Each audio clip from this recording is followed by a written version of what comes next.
നിങ്ങൾ പ്രണയിക്കേണ്ടാന്നോ, പ്രണയിച്ച വ്യക്തിയെ സ്വന്തമാക്കണ്ടാന്നോ ഇതുവരെ ഒരു ഭർത്താവും ഒരു ഭാര്യയോടും പറഞ്ഞിട്ടില്ല, ഒരു ഭാര്യയും ഭർത്താവിനോടും പറഞ്ഞിട്ടില്ല.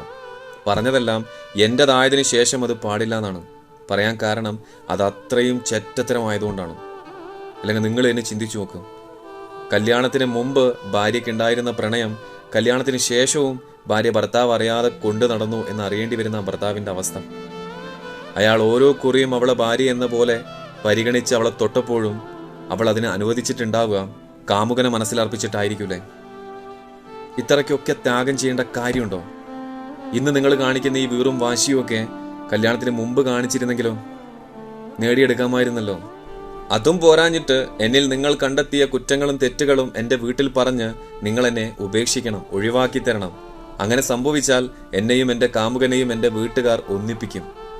ഭാര്യയുടെ നാവിൽ നിന്നും ഇത് കേൾക്കേണ്ടി വരുന്ന ഭർത്താവിൻ്റെ അവസ്ഥയെക്കുറിച്ചൊന്ന് ചിന്തിച്ചു നോക്ക്. അയാൾ ഭ്രാന്തനായിട്ടില്ലെങ്കിൽ അതിശയുള്ളൂ. ഒറ്റ കാര്യം എനിക്ക് ഇത്തരക്കാരോട് പറയാനുള്ളൂ.